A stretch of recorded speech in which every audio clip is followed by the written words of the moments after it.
Is this a reaction to the story we had last week when we talked? It might be a reaction to the Utica Common Council story. Medico. Yeah.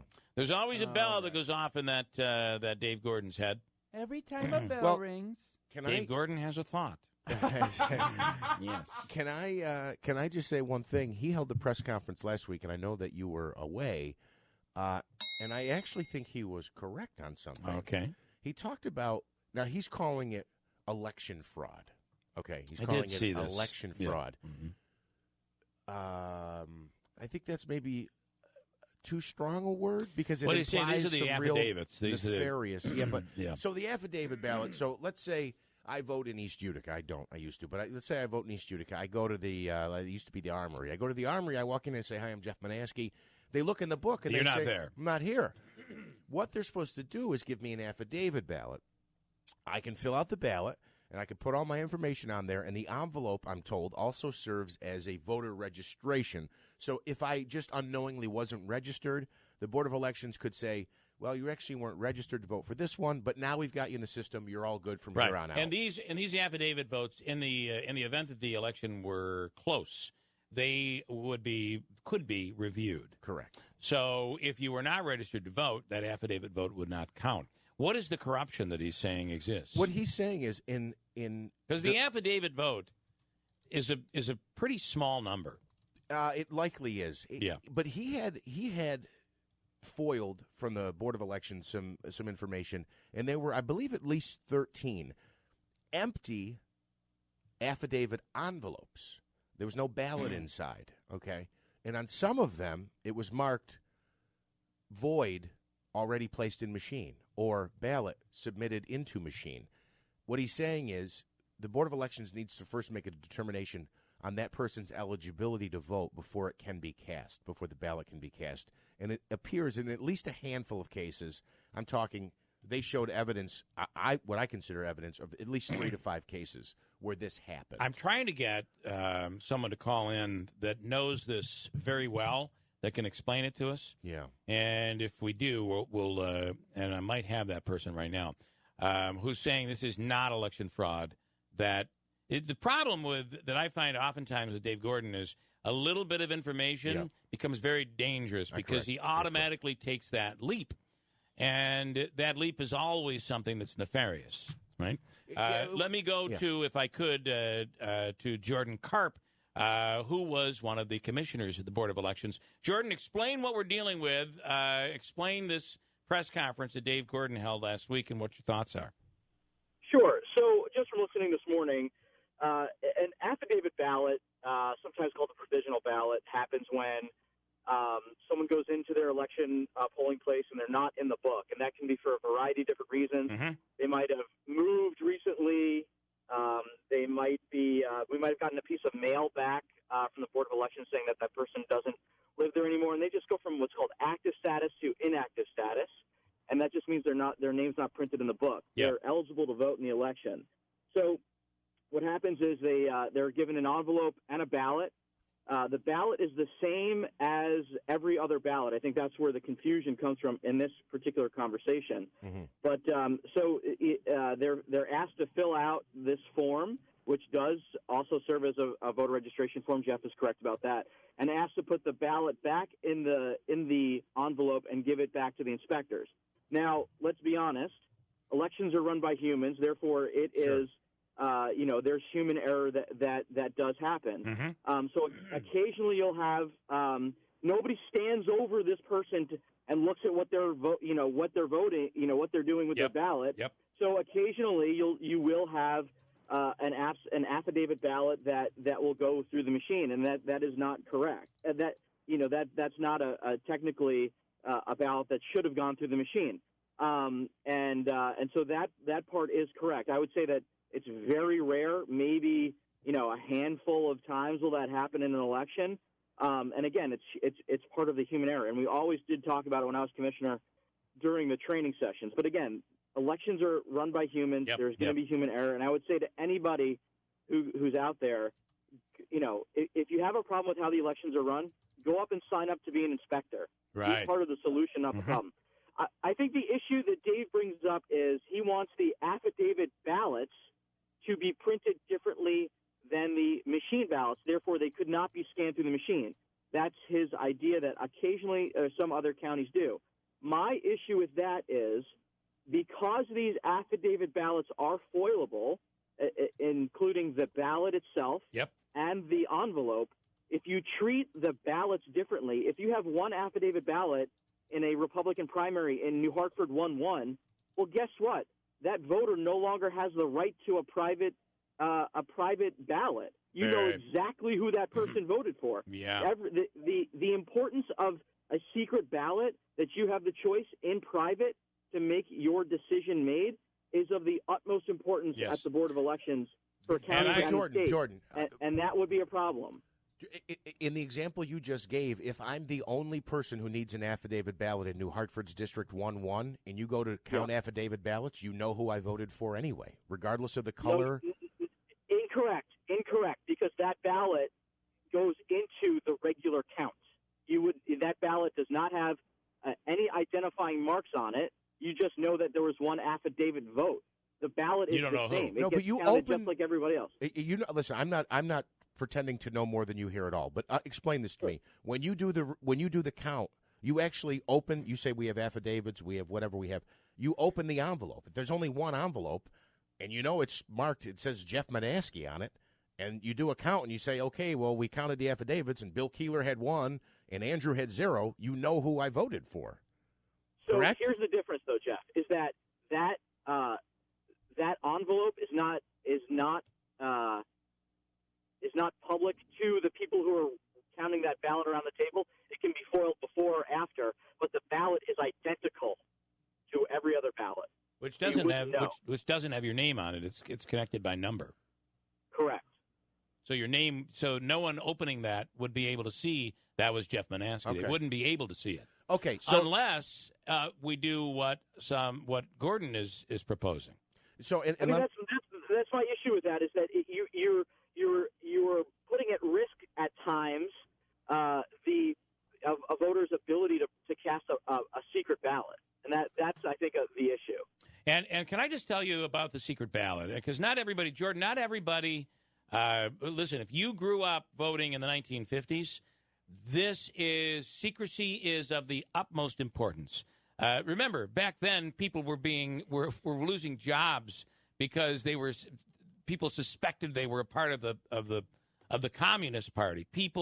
Privacy, especially then, that age group, privacy is everything. But it should be for all of us. And let's say I know a situation where someone was running for office and family and friends do not want anyone to ever have the opportunity to know who you voted for, because there might be a chance that old Grandpa Bob, you don't like him after all. You don't want him to know it, and you didn't vote for him. You voted for his opponent, or whatever the reason. It could be friendships, relationships.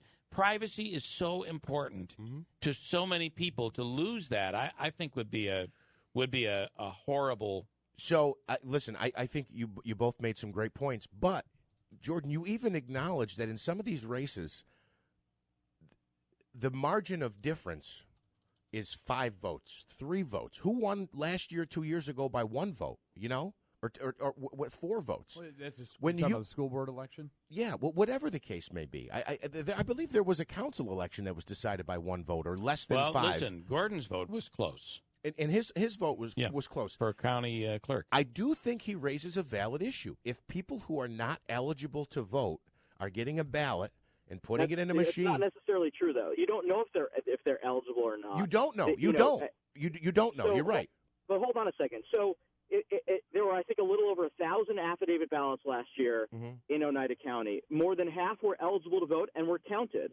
So if 13 went through the machine, let's call 7 votes that should not have been counted. Listen, there were 88 or 89,000 ballots cast in Oneida County last year in the general election. It's a statistically insignificant number.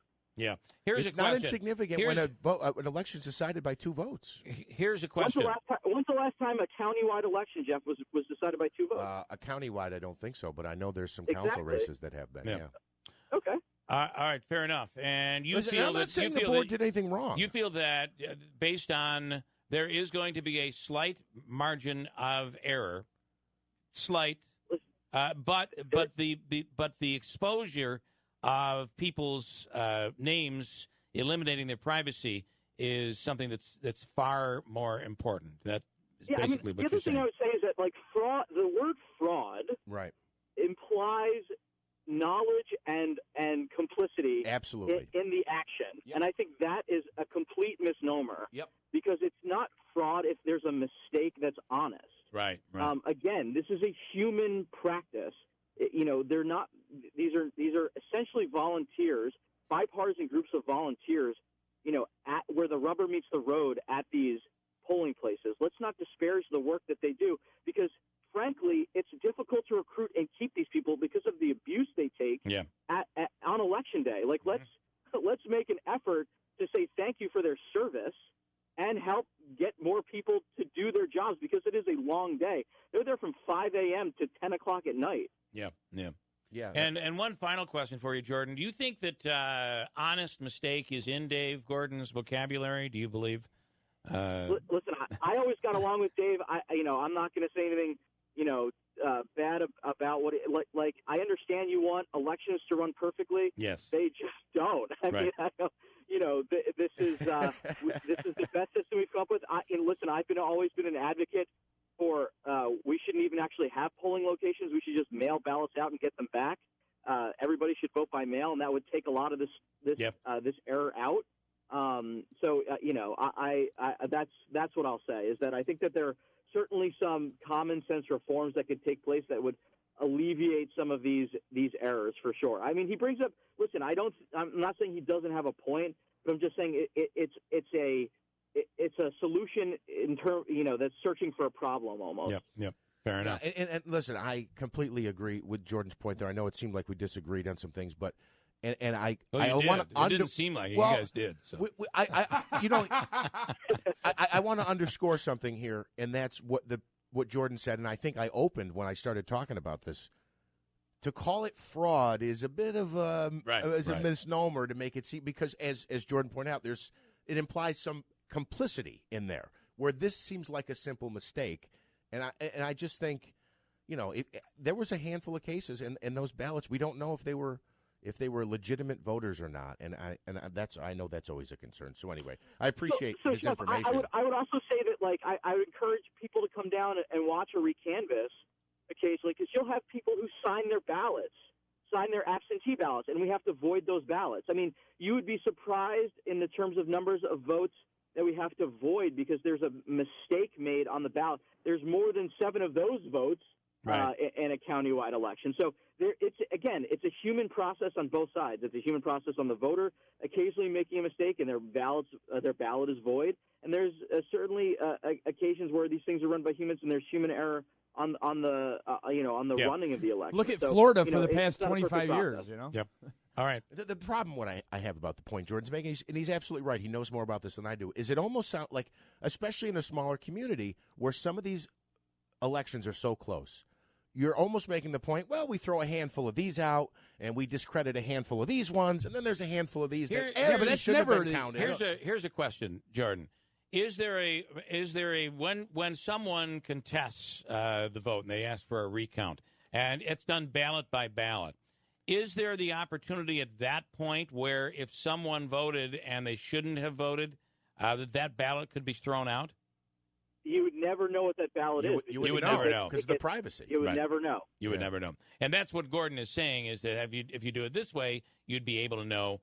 And what you're saying is basically it's such a small occurrence. This is the numbers, percentages are so small, it really doesn't change the outcome at all when it comes to the final count. So, all right. I'll leave it at that. Okay. I just want to bore your listeners with election law talk. Okay. All right. Well, listen, at the end of the day, this is the best system we have, and I think we do a pretty darn good job at the end of the day when you look at how we were able to do this, especially compared to not only other countries, but even some other states.